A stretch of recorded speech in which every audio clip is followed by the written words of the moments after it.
बहुत बहुत शुक्रिया। मुझे बताया गया था कि आज फाउंडेशन डे है भारतीय योग संस्थान का सर,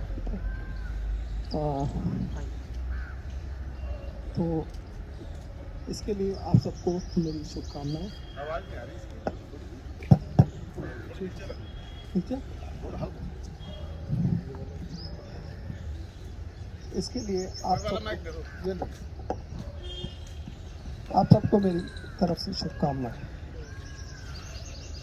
मेरी भगवान से प्रार्थना है कि आप योग शक्ति द्वारा सुख शांति आनंद से परिपूर्ण रहें। मेरा इंट्रोडक्शन तो आपको मिल ही गया है कि मैं कार्डियोलॉजिस्ट हूँ, डॉक्टर हूँ, लेकिन एक इंट्रोडक्शन और मेरा है, मैं बताना चाहूँगा। I am a Bhagavad Gita reader for last 30 years और मेरा स्पेशल इंटरेस्ट है भगवत गीता में, और I am sharing Bhagavad Gita verses on daily basis through WhatsApp, through Facebook, through YouTube और through Instagram on daily basis.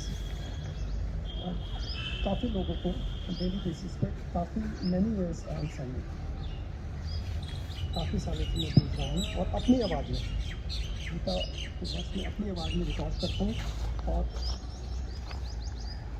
2 बार में भगवत गीता को इस माध्यम से समाप्त कर चुका हूँ मैं, व्हाट्सएप के माध्यम से, फेसबुक के माध्यम से। तो I have passion in Bhagavad Gita knowledge. आवाज कम आ रही है, तेज आप बोलते रहो सर। अब आवाज़ आ रही है मेरे पास। तो बताना चाहूँगा कि मैं भगवत गीता को अपनी आवाज़ में, आपके शब्द श्लोकों को अपनी आवाज़ में डेली बेसिस पर प्रतिदिन रोज भेजता हूँ। मैंने ग्रुप बनाए हुए हैं और उन ग्रुप के माध्यम से और फेसबुक के माध्यम से, व्हाट्सएप के माध्यम से, यूट्यूब के माध्यम से मैं डेली बेसिस पर भेजता हूँ।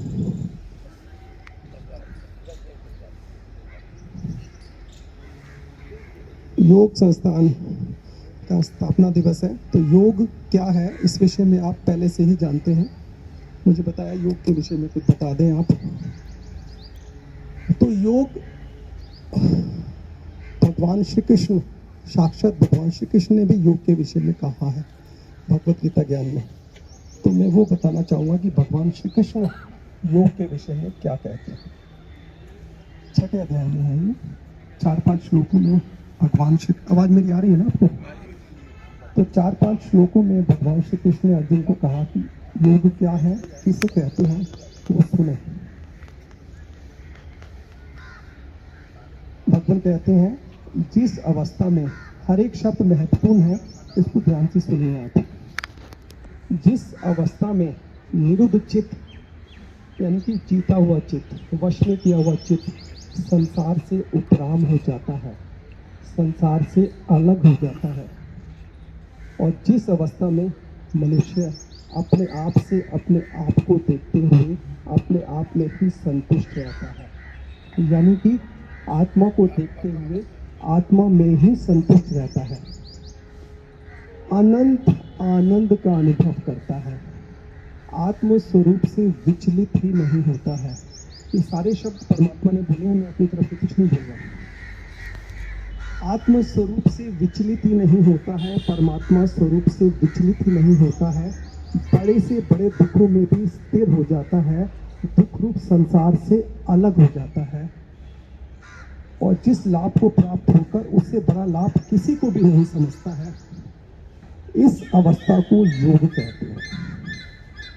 तो परमात्मा ने कहा जिस अवस्था में, दोबारा बताना चाहूँगा, जिस अवस्था में निरुद्ध चित्त संसार से उपराम हो जाता है, मनुष्य अपने आप से अपने आप को देखते हुए अपने आप में ही संतुष्ट रहता है, अनंत आनंद का अनुभव करता है, आत्म स्वरूप से विचलित नहीं होता है, बड़े से बड़े दुखों में भी स्थिर हो जाता है, दुख रूप संसार से अलग हो जाता है, इस अवस्था को योग कहते हैं। और इस योग में कैसे स्थित होना है इस विषय में भी कहते हैं भगवान कहते हैं मन से सब इंद्रियों को, मन से इंद्रियों को सब ओर से वश में करें सबसे पहले, उसके बाद बुद्धि द्वारा धीरे धीरे संसार से उपराम हो जाए, संसार से अलग हो जाए, मन बुद्धि परमात्मा में स्थिर करे। यानी कि सब कुछ परमात्मा है, परमात्मा के सिवा कुछ नहीं है, इस प्रकार दृढ़ निश्चय करें। और इसके बाद कुछ और चिंतन ना करें, मन बुद्धि से संबंध विच्छेद कर ले, मन बुद्धि से विचार शून्य हो जाए।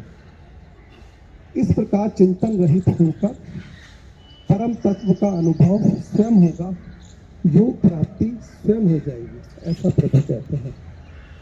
तो आपको सुनने से लग रहा होगा कि यह योग कठिन है। अर्जुन ने भी ऐसा ही कहा, भगवान ये जो आपने योग के विषय में कहा है, जिस योग के विषय में कहा है, मन की चंचलता के कारण इस योग में स्थिर होना तो बड़ा ही कठिन है। यह चंचल मन बड़ा ही जिद्दी और बलवान है। अब अर्जुन क्या कहते हैं, ये मैं बता रहा हूँ योग के विषय में, ये भगवान ने योग के विषय में कहा। अर्जुन कहते हैं इस योग में स्थित होना तो बड़ा ही कठिन है, मन की चंचलता के कारण। यह चंचल मन बड़ा ही जिद्दी और बड़ा ही बलवान है, इसको वश में करना वायु को रोकने के समान बड़ा ही कठिन है, और मन को वश में करना आवश्यक है योग में स्थित होने के लिए, आपने कहा। तो भगवान कहते हैं निस्संदेह यह चंचल मन को वश में करना बड़ा ही कठिन है, किंतु अभ्यास और विरक्ति के द्वारा इसको वश में किया जा सकता है। तो वो कहते हैं नित्य निरंतर मेरा चिंतन करें, परमात्मा का चिंतन करें। यानी कि मैं परमात्मा का हूँ, परमात्मा मेरे हैं, मैं संसार का नहीं हूँ और संसार मेरा नहीं है। इस प्रकार नित्य निरंतर परमात्मा का चिंतन करें और मन को संसार के विषयों से हटाने का अभ्यास करें। तो प्रभु कहना चाहते हैं कि परमात्मा का चिंतन करते हुए मन को संसार के विषयों से हटाएं। प्रभु का चिंतन करना आवश्यक है। जैसे आप भी किसी योग को करते हुए कहते हैं प्रभु का नाम ले तब योग करें तो सहज हो जाएगा। तो प्रभु कहते हैं परमात्मा का चिंतन करते हुए, मेरा चिंतन करते हुए संसार के विषयों से हटने का अभ्यास करें। यदि आप हठपूर्वक मन को संसार से विषयों से हटाने का अभ्यास करेंगे तो संसार के विषयों से तो हट जाएगा मन, लेकिन उन विषयों में आसक्ति फिर भी बनी रहेगी, आप मन को वश में नहीं कर पाएंगे। तो प्रभु कहते हैं आसक्ति रहित होकर मन को संसार के विषयों से हटाने का अभ्यास करें। जब तक आसक्ति रहित नहीं होंगे तब तक आप मन को वश में नहीं कर पाएंगे, चाहे संसार के विषयों से हट जाए।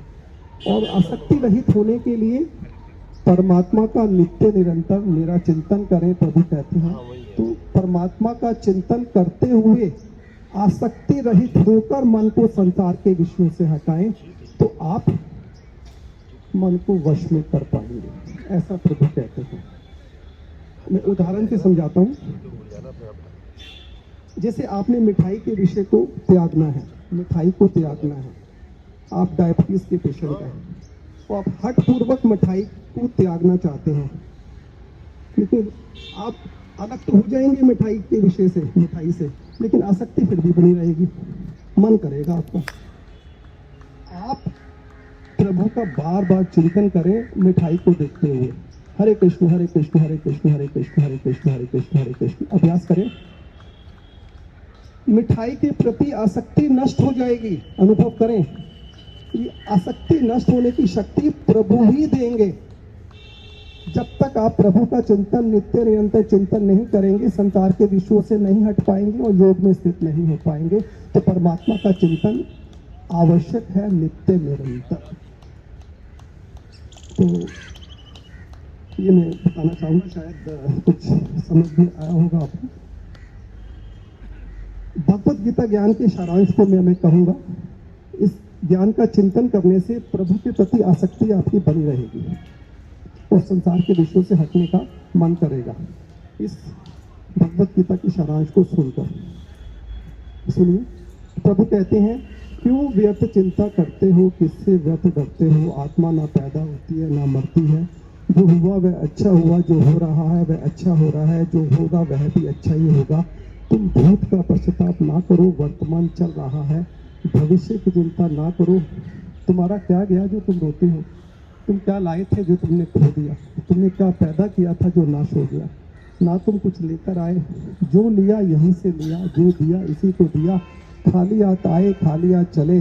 जो आज तुम्हारा है कल किसी और का था, परसों किसी और का होगा। तुम इसे अपना समझकर मनमग्न हो रहे हो। यह प्रसन्नता ही तुम्हारे दुखों का कारण है। परिवर्तन संसार का नियम है। जिसे तुम मृत्यु समझते हो वही एक जीवन है। एक क्षण में तुम करोड़ों के स्वामी बन जाते हो, एक क्षण में तुम दग्ध हो जाते हो। मेरा तेरा छोटा बड़ा अपना पराया मन से मिटा दो, विचार से हटा दो, फिर सब तुम्हारा है। तुम सबके हो, ना ये शरीर तुम्हारा है ना तुम शरीर के हो। ये अग्नि जल वायु पृथ्वी आकाश से बना है, इसी में स्थिर हो जाएगा। तो तुम क्या हो? तुम अपने आप को भगवान को अर्पित करो। यही सबसे उत्तम सहारा है। जो इसके सहारे को जानता है वह भय चिंता शोक से सर्वदा मुक्त है। जो कुछ भी तू करता है भगवान को अर्पण करता चल, इसी से तू सदा जीवन मुक्त का आनंद अनुभव करेगा।